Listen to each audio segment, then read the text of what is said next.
Welcome to Slash Bash, where today I am bringing you another malicious compliance Reddit video. Work on this music knowing there will be many problems down the road. It's my first time posting here and my first time posting on Reddit, so I apologize if I'm not organizing this as thoroughly as all the awesome posts here. I am an audio engineer. Around 5 years ago, I was working at a very high-end facility with some amazing equipment. The studio looked beautiful, it was quite amazing. Most of my time at the studio was spent recording musical artists and mixing their tracks. I was booked for an 8-hour block to mix some pre-recorded tracks that a producer was going to bring in. To clarify, mixing a song means taking all the individual instrument recordings and balancing volumes and applying effects. After a song is mixed, it's sent to a mastering engineer who puts the final touches on it and makes it ready for distribution. In most cases, especially if it's through a record label, the mixing engineer and mastering engineer are two different people, since they're two different art forms that utilize different technologies. I like to research my clients before they come in, so I did some poking around on the internet and found out very quickly that the producer coming into the studio is a very accomplished producer who has worked with some amazing artists. I was thrilled. I hadn't worked with a producer of this caliber before. We'll call him the producer. I made sure to get as much information as possible from the studio manager so that I could come into the session well prepared. My manager forwarded me an email from the producer that said they were just mixing a few songs. I asked if I was getting an assistant engineer to help. My manager told me that they actually requested that I don't have an assistant. That was a first, but I shrugged it off. I got to the studio early and prepped for as much as I possibly could. The producer and the band that he recorded arrived, so I started getting files and such from them to start mixing. As I'm doing this, I started to see a lot of red flags. The producer brought in 10 songs that he needed mixed and mastered today. Typically, I'll mix 2 songs in 10 hours, maybe 3 if I'm hauling and not taking ear breaks and such. Furthermore, he wanted it to be mixed on our large recording console, the giant desk with all the buttons and faders and such, essentially bypassing the computer. I let him know the following. Mixing 10 songs in 8 hours is going to be very difficult, and that I'll have to sacrifice quality moving that quickly, and that I'll do my best to mix the songs all in one day. I'm not a mastering engineer, but I have experience mastering and can give him some masters that will suffice. I'll provide files they can send to other mastering engineers as well. Mixing on a console instead of a computer means that it will be way more time-consuming since I would be turning physical knobs, pushing physical buttons, and connecting gear with cables and keeping track of all of this.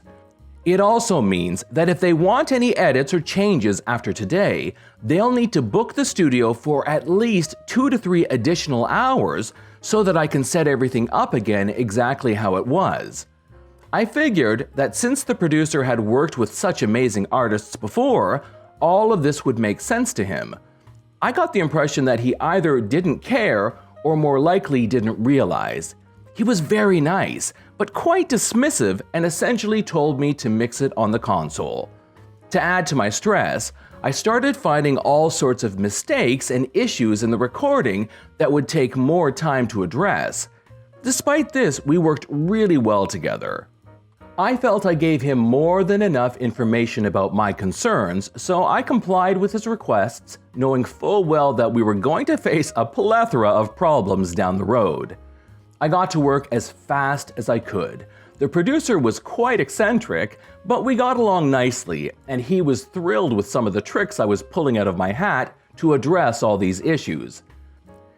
At the end of every mix, I'd take copious notes on what physical buttons were pushed, what cables were connected to what, etc. I did this for every client I've worked with, just in case they ever want to come back and make edits to their records. Normally, I'll have my assistant or intern do this, but they specifically asked to not have an assistant or intern around. I was able to get through each of the songs somehow. I was honestly impressed with myself. The songs sounded good. but not good, as I didn't have enough time to make them good. They were happy with the mixes. The producer seemed quite surprised that they sounded the way they did, so I took that as a compliment. We ended on a good note, so I thought that was the end of it. A few days later, I get booked again for 2 hours. We normally don't book 2-hour blocks, it's just not worth it. However, I agreed to the 2 hours because there was another 8-hour session booked directly after, so it worked out perfectly. The studio manager didn't quite understand what I'd be doing in those 2 hours. The client was very vague and would not answer any of our questions about what they wanted to happen in those 2 hours. I show up for the session and the producer from a few days before was there. Before I can even say hello, a car that costs more than what I make in 2 years comes whipping through the parking lot. This guy jumps out and begins barking orders at me. I put together that this must be the executive producer. For background, an executive producer is essentially the guy that knows nothing about the process but has the money to fund it. It's a fancy name for the person who pays for everything. As he's barking orders at me, about 10 more ridiculously expensive cars pull in. I learned that the executive producer brought possible investors for his new record label into the studio to listen to the mixes and watch the executive producer manage a production team.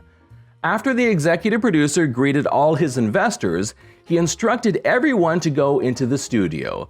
I tried to get him alone to talk to him before, but he responded with, "I'm going to do all the talking. You're going to do the work."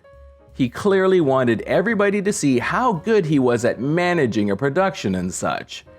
He asked me to pull up the first song to play for his investors. I told him that if he wants to make any changes to the songs, I need at least 2 to 3 hours to set everything up before we can make changes. I told him I could play the songs for his investors, but I can't make any changes unless I take the 2 to 3 hours to set it up. I also said that I can't even do that today, since I have another client coming in 2 hours. As I'm saying this, I see the producer behind him smiling, clearly getting a lot of satisfaction from this. The executive producer literally turned red with anger and started yelling. I honestly couldn't understand half of what he said. When the executive producer stopped yelling, the producer cutely said, "I told you so." That's when I realized that the producer had actually been the one who maliciously complied with the executive producer to some degree. This is my favorite part. The executive producer handed me a $100 bill and said something like, "You have 10 minutes to set it up." He did this in front of his investors. I'm not sure what he was thinking would happen. Some of them literally laughed out loud and walked out. I was sick of it, so I maliciously complied, knowing that I could never set it up in time, making the executive producer look bad in front of his investors. So I started setting it up anyway, though I didn't take the $100. As I was setting up, one of the investors came up to me and asked if I was actually able to set it up in 10 minutes. I told him it wasn't possible. So he turned around and walked out.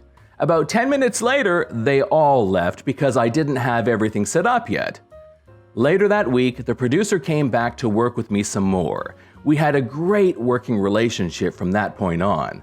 I talked with the producer about this whole thing, and he said that the executive producer hired him to help get this record label off the ground.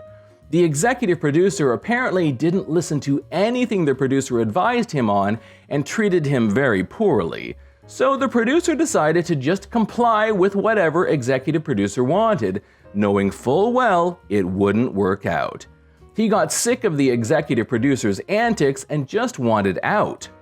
The producer had informed the executive producer about everything that would go wrong before they booked me for the mix, and the executive producer completely disregarded him.